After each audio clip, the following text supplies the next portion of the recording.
Warm welcome to everyone. So, it's a pleasure to have with me Mr. Benedict, the author of the book Current Global Trend on Corporate Governance, Challenges, Opportunities, and Issues. Thanks for joining us today, sir. To begin with, I want to extend my hearty congratulations to you for successfully writing and publishing your book. And I, along with my entire team of Exceller Books, we are very happy to publish your book. So, I want to say a few words regarding you, Mr. Benedict. Mr. Benedict is a University of Lagos graduate in banking and finance. He holds a master's in oil and gas management with South American University, USA. His diverse interests include writing, sports, research, technology, and connecting with people from various walks of life. In his book, Current Global Trends on Corporate Governance, Benedict explores the challenges, opportunities, and ethical imperatives facing corporations worldwide, particularly in the light of India's governance scandals advocating for transparent, fair practices aligned with international standards.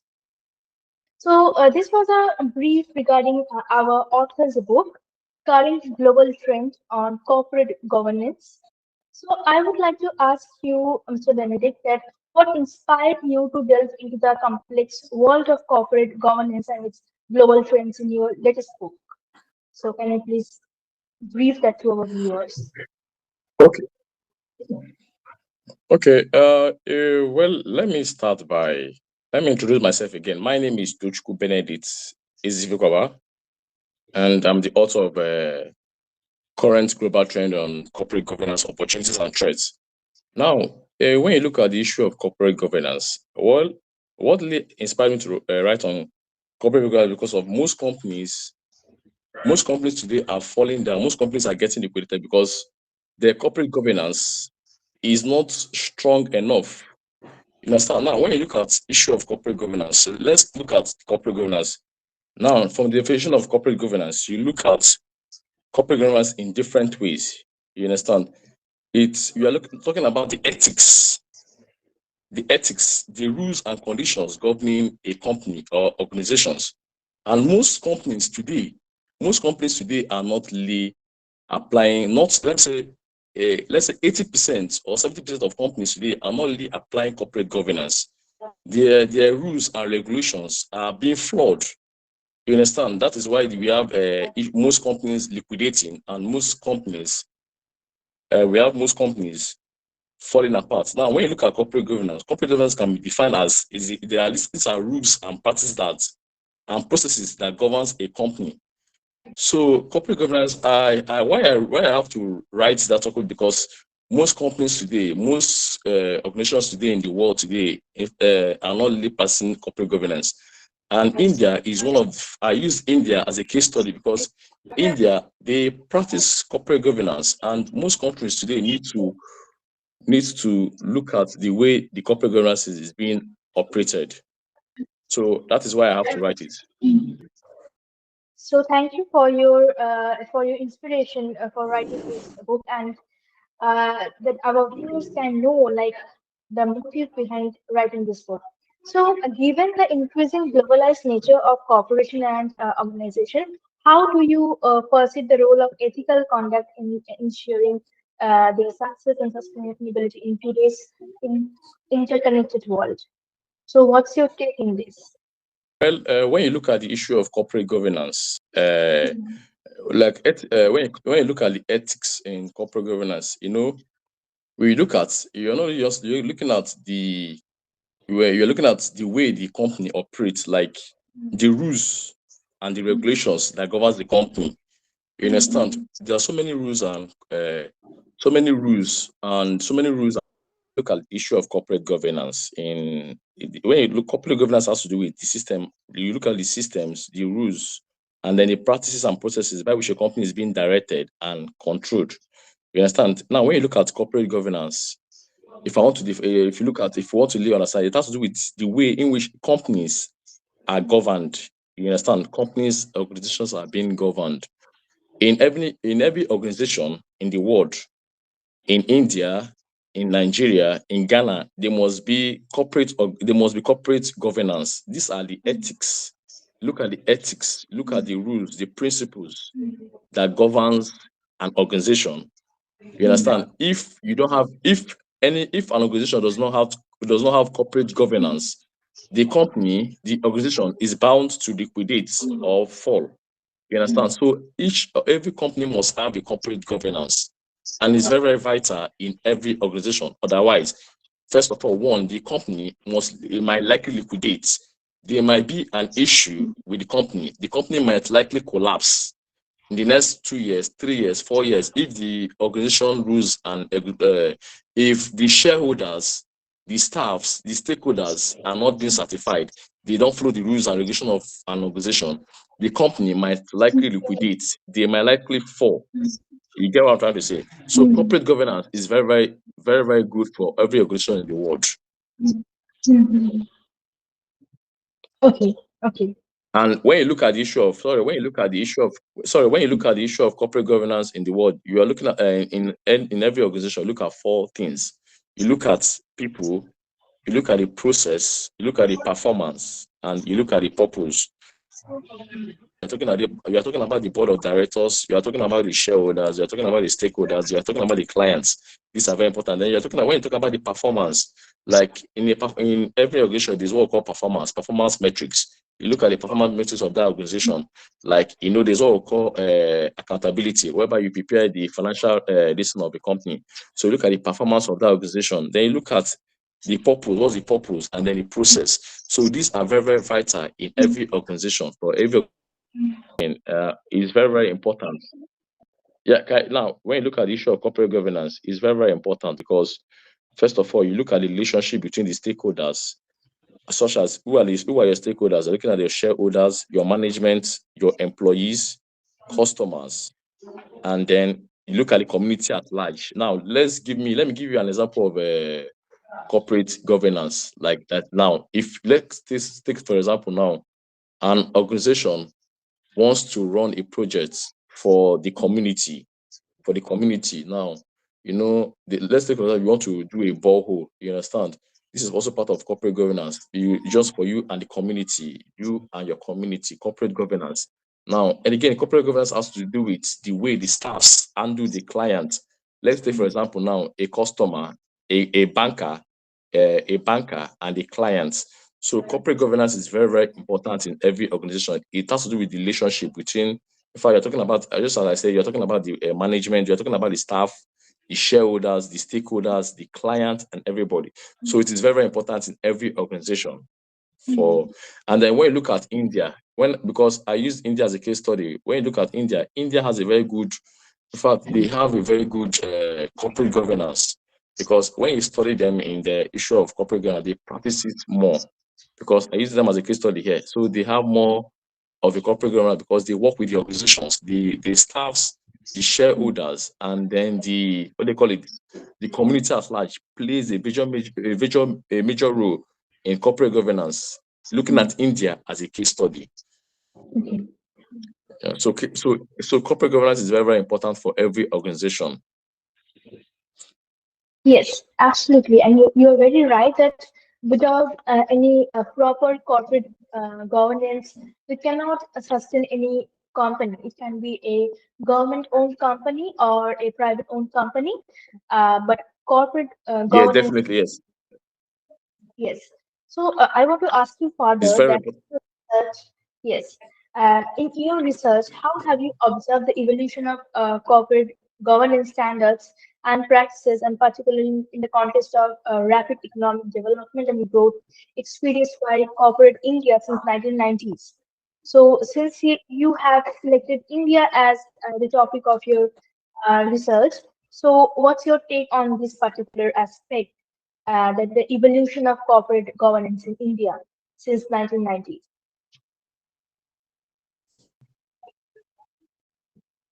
We're looking at corporate governance. Let me say that corporate governance is, when you look at 1990s, from 1990s down, corporate governance was still at its emerging stage, as in it was still trying to come up. Most companies were not really practicing corporate governance. You understand? In fact, it was still coming up. It was still coming up, and most organizations were like, okay, most organizations were really not practicing corporate governance. You understand? But so why I use 1990 was because it was emerging, and it was from 1990 upward. It was from there most companies began to like, okay, what they call it, they began to practice. That is where corporate governance began to emerge fully. Now, now corporate governance. Well, now if you look at companies, now you understand, most companies, some companies are not really actually practicing corporate governance very, very well because they have yet to fully utilize corporate governance. They are yet to fully apply corporate governance, like trying to like know some things about the corporate governance. So corporate governance is still most country. Why I use corporate governance, because now you look at it now. You said how do the evolution of corporate governance is standard, but now when you look at the corporate governance in 19, it was still underdeveloping. The process was not standard. It was not really fully utilized. Now, this is 2024, and people now are practicing corporate governance. Organizations now are now the corporate governance of 1990 and the corporate governance of 1991, 1992, 2024 is not the same thing. So every day, every day, new ideology, new standard, new idea comes up on corporate governance. You understand? Corporate governance has to do with, in fact, when you look at the issue of corporate governance, like most companies now look at, let me give you an issue of corporate governance. Like if, for instance, you want to like, if you deposit money in a bank, so I'm say some companies will not pay you interest. You understand? Companies will not pay you interest before then. But now, when you have when you save money, when you save money in a bank, in a financial institution, you are getting interest, you are getting profit for your money invest. This is part of corporate governance. Now, where is the profit coming from? It's from the organization decision, from the board of directors. You understand? But in the 1990s, 1991, nothing like that. People were still practicing how to save money, no interest, nothing. So now we're looking at the evolutions, how this corporate governance has to do with, just like I said before, it has to do with so many things. How your interaction with clients, with customers, you understand?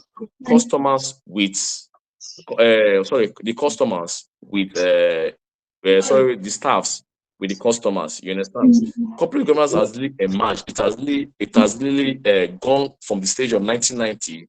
It has really, in fact, it has really moved more further now. So the corporate governance was 1990, 1991, 1992 to 2024 is no more the same thing. So things has really emerged. Things has really changed.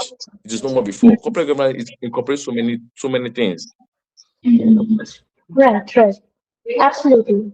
So, as corporations continue to play a significant role in national economics, what key recommendation or insight do you offer to organizations striving to adopt transparent and fair corporate governance practices like benefit all the stakeholders? So, what's your take in this? Okay. Well, let me use Nigeria as a case study. Can I use? I will use Nigeria as a case study here.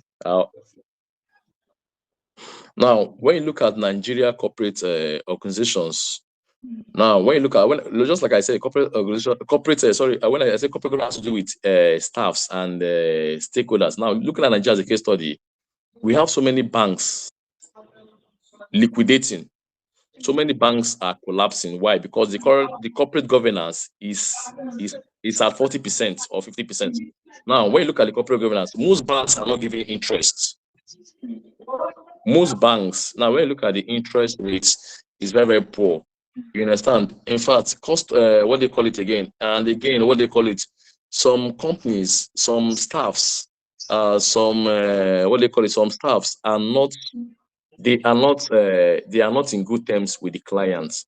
You understand? There's what we call friendly relationship with your clients, with your customers, with your clients. So organizations, so companies, staffs must make sure the clients, customers are fully certified. If not, the organization will run down, will liquidate.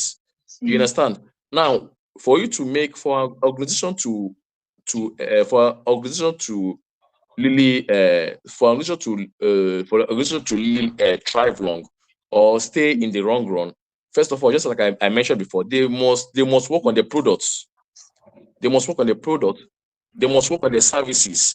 They must work on the interest. And now, when I talk about the corporate governance, I was talking about the people, the process, the performance, and then the purpose. These are the four things that makes up a corporate governance in any position.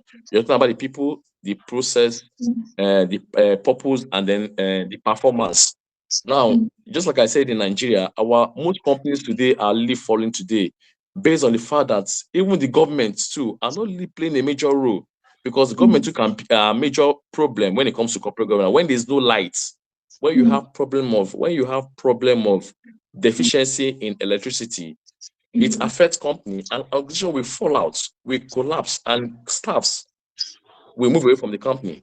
So the government too plays a major role when it comes to corporate governance. Then the board of directors also plays a major role. You understand? So now, when the government and then the board of directors are not leading their work, are not doing their role very well, the company might likely fall down. Like, if you look at Nigeria now, most companies are really falling down and most companies are really collapsing. Because first of all, we are talking about what they call it, organization now. We are talking about supply, what they call raw materials. They don't have raw materials, and companies now today in Nigeria are really falling down. In fact, most staffs now are really, they are no, most staffs are no more going to work again, because first of all, raw materials, no electricity is a problem, and then again, what they call it, so many, in fact, there are so many factors causing corporate governance in Nigeria. And not only in Nigeria, that's why I say Nigeria should emulate from India, because corporate governance is a very, very important thing, is a very, very important case study in every organization in the world, especially here in Nigeria. So the government, so when I say, so in conclusion, I would say that corporate governance has to do with the people, just like I said before, the process, the performance, and then the purpose. Now, we have most organizations that are big, and they are monopoly, they are monopoly, they are monopoly, they are monopoly. Those big organizations should make sure they do road for the citizens. They can do the road. We have poor infrastructure whereby the roads are not good, and the roads are not good. So these people, these corporate governance can do work with government to do road. Now, I was talking about the interest, investment, so many things. So corporate governance incorporates so many things in an organization. Thank you. Yes, and I'm very glad to you that you have mentioned in particular way about the corporate governance and how does it affect various economies across the globe. Sorry, I didn't mention something in there. Like, when you talk about the Indian corporate governance, sorry, I didn't mention that. Like, Nigeria as a country need to really imitate the Indian organization of corporate governance, because here over there in India, sorry, I didn't mention there's what called protection of minority stakeholders. Like, you guys over there, most organizations over there in India protect minority shareholders. You understand? Like, when you talk about shareholders, those people that invest, so you guys protect them. And then again, there's what we call accountability of the board of directors, and then the management company. Then you guys, there's what we call timely reports, because Nigeria here in Nigeria here, we have poor timely reports, but over there in India, there's timely reports, and most organizations over most Indian staffs, although most Nigerians, we import India, and most Indians come to Nigeria to act as board of directors, and the way they operate the organization very, very well, because they are you guys because Indian corporate government, the way India run an organization is different from the way Nigerian employer run an organization. So what I really recommend about the Indian corporate governance is because you guys protect minority shareholders. And I'm sure that, Yes. and again, you people give discounts. It is what called discount and incentives. Discount and incentives to staff. Like, you can give customers bonuses on sales, but Nigerians say they don't do it. So that is why I was making references to India, because we have so many Indians here in Nigeria that runs companies here, and they are managers, and they are doing well. They are doing perfectly well, because most organizations in Nigeria, to be sincere with you, to be honest, because they are being run by and Indians know they respect staffs. The Indians respect their staffs. They respect this work, or they give interest. They work on the minority shareholders. That is why I said that. Though I didn't give more, I didn't give much hints, much this thing reference on India. But India, when it comes to India, they have the best practices when it comes to corporate governance. You Mm, understand? So I just say let me round it up using India, and I said them use Nigeria, another word, the word as a whole. mm. Yes, yes. Thank you so much for your insight on the Indian aspect of corporate governance. Thank you so much. So, what I was telling regarding your book, that Mr. Benedict's book, Corporate Governance, is already available on various global platforms like Amazon.com, Amazon Kindle, Kobo, and Google Play. And all the relevant links to this book will be shared in the description box. So if you want to read this book, and I must say that this is a must read if you want to know more about our economics and how globalization is operating in corporate world. If you want to know this, so you must read this book. So all the relevant links will be shared in the description box. So thank you so much, Mr. Benedict, for giving you your valuable time. Thank you. We'll chat again. It's a pleasure. It's a pleasure having me on this platform. I'm really happy. Thanks for allowing me to share my mind. Thanks so much.